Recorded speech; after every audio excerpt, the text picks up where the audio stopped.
Bienvenue mes chers magiciens de cœur, bienvenue mes chères sorcières d'amour. Dans cet épisode, on va parler de tes désirs profonds, tes désirs inavoués. J'arrive avec cette énergie, tu sais, de la journée du oui. Tu sais, ces journées aux enfants où on leur dit, vous faites ce que vous voulez. C'est vous qui décidez ce que vous allez manger. C'est vous qui décidez le programme de ce soir. Et tu sais, d'avoir ce tapis rouge et de dire, fais ce que tu veux. Évidemment, il y a toujours un cadre et des limites, puisque c'est dans la limite du respect des relations sociales, du lieu de vie, de la voiture. Par exemple, on mange pas dans la voiture. Enfin, tu vois, il y a quand même un cadre et des limites, mais il y a ce tapis rouge du oui, ce tapis rouge de dire, tu fais ce que tu veux. Et en fait, j'arrive avec cette énergie-là parce que c'est ce qu'on fait pour la première fois, je te l'avoue, de cette façon-là, en tout cas, avec nos enfants.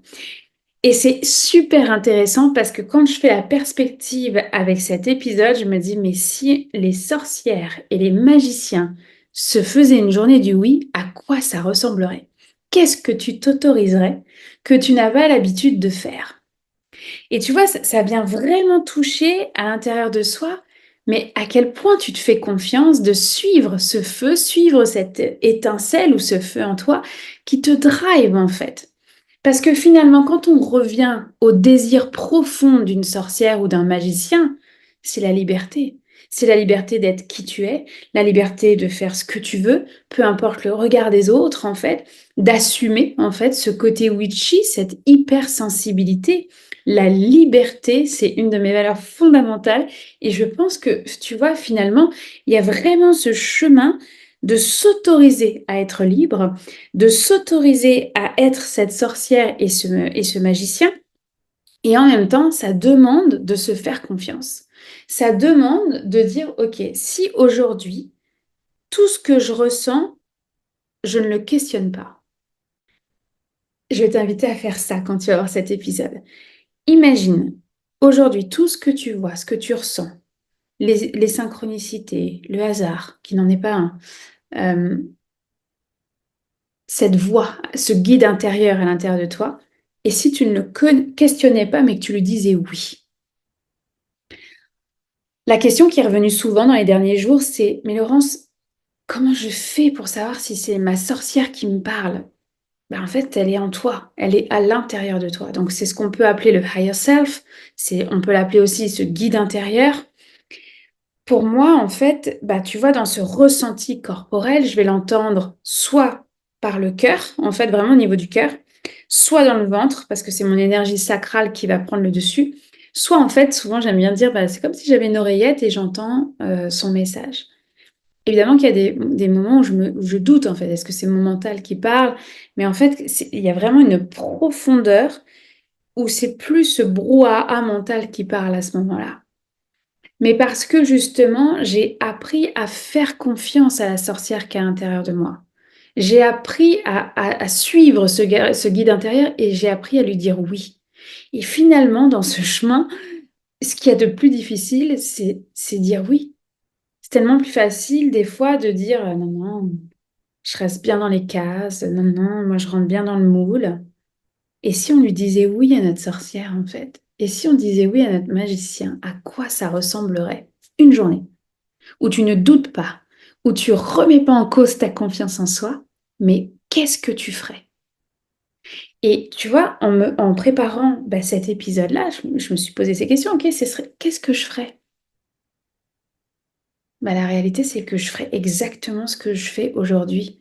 C'est fou, en fait, parce que je me revois, tu vois, il y a 7 ans, 8 ans, 10 ans, toujours en train d'aller chercher la validation extérieure. Toujours d'aller demander à un thérapeute ce que lui en pense, comme si le thérapeute avait plus de pouvoir tu sais, cette comparaison. De lui, il est plus hypersensible, donc lui, il a la réponse, tu vois, alors que moi, je ne suis pas en mesure d'aller m'écouter et de me dire oui. Donc, tu vois, je me vois encore en train de papillonner, chercher les réponses. Les autres savent mieux que moi. J'ai pas confiance, tu vois, justement. Est-ce que c'est vraiment ma sorcière qui me parle? Je me revois il y a 10 ans comme ça, évidemment. Et en fait, de se dire, OK, je ferais quoi avec ma sorcière aujourd'hui pour lui dire oui encore plus? Bah, Oui, je peux toujours aller être plus audacieuse, mais là, je vais rentrer dans une logique de business witch, en fait. Je vais rentrer dans une logique d'être plus visible, plus audacieuse. Mais on touche au business, on touche pas à l'essence, en fait, à l'identité de sorcière. Elle est tellement à l'intérieur de moi qu'aujourd'hui, j'ai appris à ne plus douter, en fait. Et tu vois, quand on revient à ça, bah, en tout cas, hein, quand je prends conscience de ça, je me dis: «Mais oui, en fait, ce bâton de pouvoir, je marche avec comme un bâton de marche». Des fois, il tremble, des fois, je me trompe parce que oui, je suis humaine, évidemment. Mais par contre, je suis debout. Je suis debout et je fais confiance à cette sorcière qui est à l'intérieur de moi. Je lui dis oui à tous les jours, à tous les matins.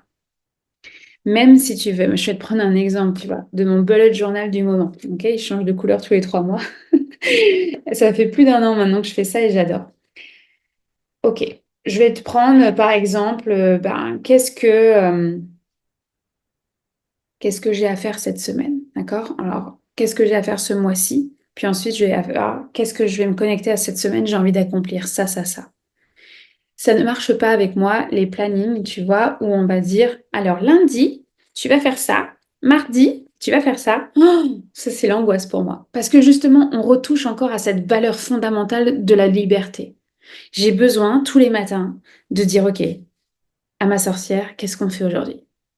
OK, il y a un cadre, OK, il y a des choses à accomplir, évidemment. Dans ma vie personnelle, dans ma vie professionnelle, évidemment.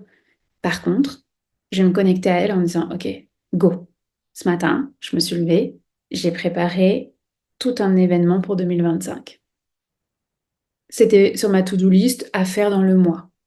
Mais tu vois, dès que je mets une obligation, dès que je mets une pression, je panique et là je rentre dans le mental. OK, on va faire l'événement comme ci, comme ça et ah ta ta là. Non, ça c'est plus la sorcière. Ça c'est l'humaine, ça c'est la CEO, mais c'est naviguer entre ces différentes identités qui sont en moi en fait. Pour revenir à me dire oui. Oui, en me faisant confiance. Oui, à mes désirs de ce que j'ai envie de créer. Et tu vois, la question qui m'a été posée tout simplement hier, c'est: mais Laurence, comment je fais pour savoir quelle sorcière je suis? Alors, pour moi, je vais répondre à cette question-là. C'est ton atelier, l'atelier chamanique, ton identité de sorcière. Là, il est disponible en replay, d'accord? J'ai une magnifique bibliothèque avec plein d'ateliers, de programmes disponibles en replay. C'est tout aussi puissant, tu les fais en autonomie. Ça, pour moi, cet atelier, ton identité de sorcière, c'est justement aller te révéler cette sorcière, qui tu es, à quoi elle ressemble, c'est quoi ses contours. Mais c'était à un moment donné, il y a aussi ce côté à l'intérieur de moi de dire: «Ouais, mais c'est cool, mais on en fait quoi après?» Tu vois? Et pour moi, bah, c'est on va marcher avec sa sorcière. On va marcher, on va lui faire confiance, on va apprendre à lui faire confiance, on va développer sa connexion aux éléments, sa connexion et sa confiance en soi avec sa propre sorcière. Et dans ces cas-là, c'est l'école chamanique.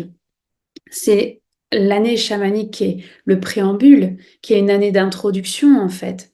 Ça, on va marcher pendant 1 an ensemble. Ça coûte jusqu'au 31 octobre 77 € par mois et je t'accompagne justement à définir quelle sorcière tu es et comment tu vas marcher et te faire confiance et lui dire oui. Ça, pour moi, c'est exactement la première étape de ta sorcière.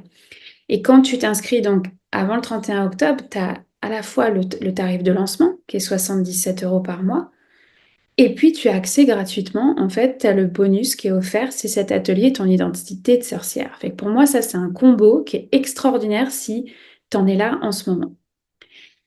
Et en même temps, s'il y a parmi vous des impatients et des impatientes qui se disent: «Non mais OK, allez c'est bon, j'arrête, c'est juste moi et ma confiance en moi, je me donne un go et là je veux aller plus loin», en fait. C'est comme: «Je le sais que j'ai une sorcière à l'intérieur de moi, je le sais que c'est pas du hasard, je le sais que c'est des synchronicités extraordinaires et que, bah, j'apprends, en fait, sur le chemin». Mais que voilà, tu sais les émotions des autres, ça t'envahit. Tu ressens tu sais, ce que j'appelle la boue énergétique des autres, en fait. Tu vois, tu sais, de tout ce que eux portent, en fait, finalement, ça te rentre dedans. Tu vas dans un lieu ou dans une rencontre familiale et ça vient te chercher. bon, ben ça veut dire qu'il y a besoin d'une solidité de sorcière. Il y a besoin d'aller mettre tes limites, tes cadres, ton cadre énergétique. Il y a besoin de solidifier. Et ça, c'est le cursus personnel. Voilà. Et en fait, tu vois, ça me permet de rebondir sur ma méthode, en fait, pourquoi, en fait, tu vois, pourquoi cette école chamanique, pourquoi cette façon de faire? C'est simple, c'est que, tu vois, mon parcours m'a montré que le corps physique, c'est pas suffisant. Ça, c'est toute mon expérience, mon bagage dans la naturopathie pure et dure, où j'ai accompagné le corps physique, alors de manière holistique, tu vas me dire, hein, toujours en équipe avec le corps médical, mais c'était que le corps physique. Et en fait, je me suis rendu compte avec les années à quel point c'était hyper important d'aller toucher à tous les corps pour vivre en fait cette transformation identitaire, pour vivre cette solidité de sorcière et ressentir cette liberté.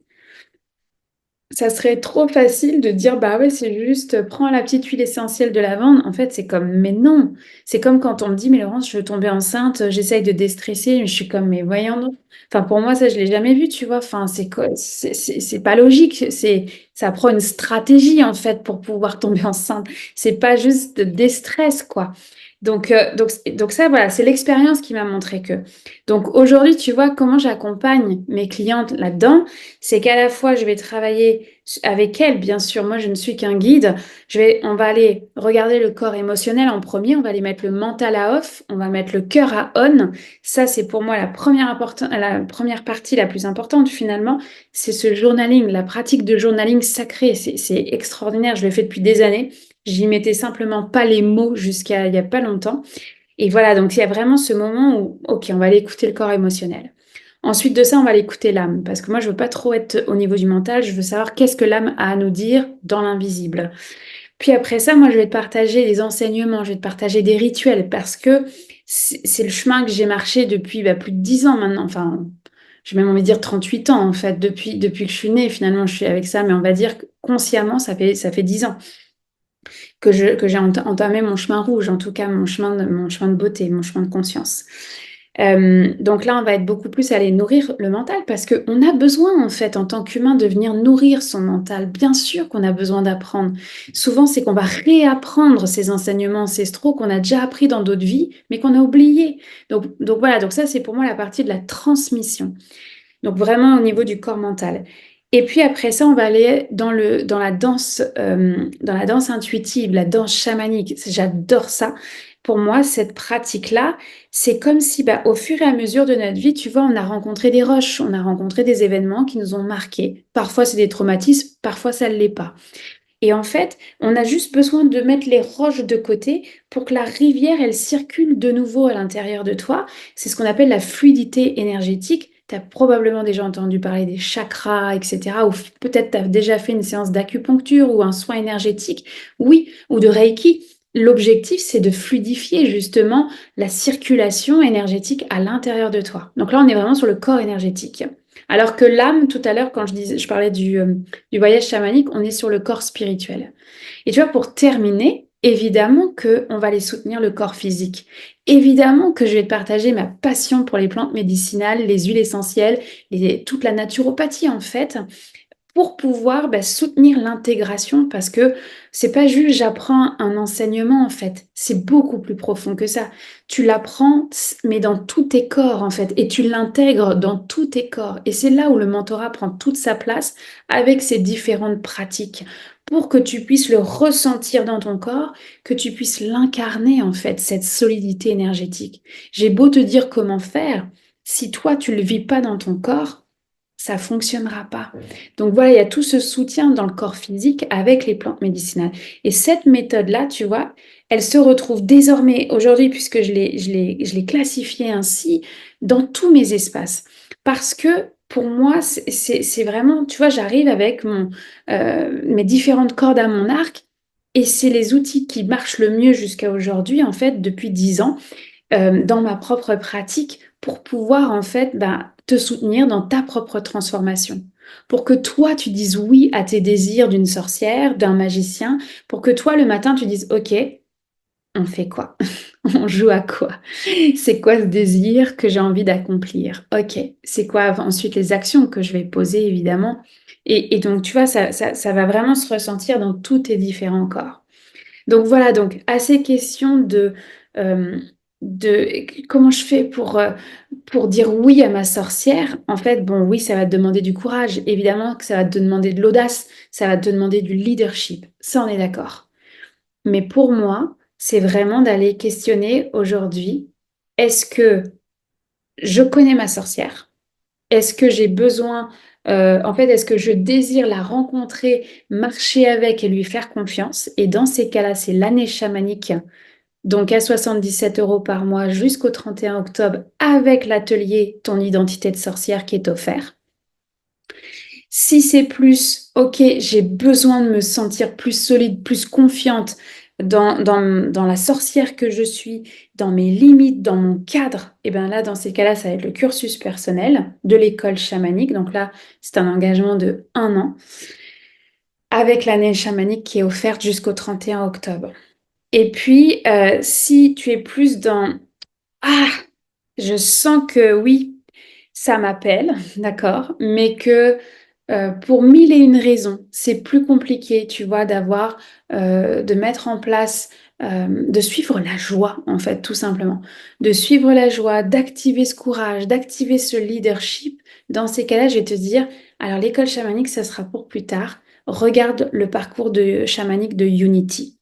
Et là, c'est un parcours de 1 an où on va aller justement rapatrier les différents morceaux de toi pour que tu t'autorises de nouveau la joie, pour que tu t'autorises à dire oui à ta sorcière, pour que, en fait, tout simplement, tu te sentes à ta place quand on dit: «Tu es une putain de sorcière et tu es un putain de magicien». Parce que tu vois, encore dans ce langage aujourd'hui, il y a comme une justification nécessaire. «Oui, je suis une gentille sorcière», tu vois? Et en fait, c'est comme: «Non mais ça, c'est des vieux contes, c'est des vieux archétypes. Toi, est-ce que toi, à l'intérieur de toi, tu te sens cette putain de sorcière ou ce putain de magicien?» Voilà. Donc je vais simplement te mettre les liens en dessous. Tire à voir, tire à explorer. Dis-moi ce qui résonne à l'intérieur de toi et quelle est cette étape, en fait? Qu'est-ce que tu vas dire oui à ta sorcière et à ton magicien dès maintenant? Parce que la soirée du oui, c'est ce soir. Je t'embrasse fort et je te dis à bientôt.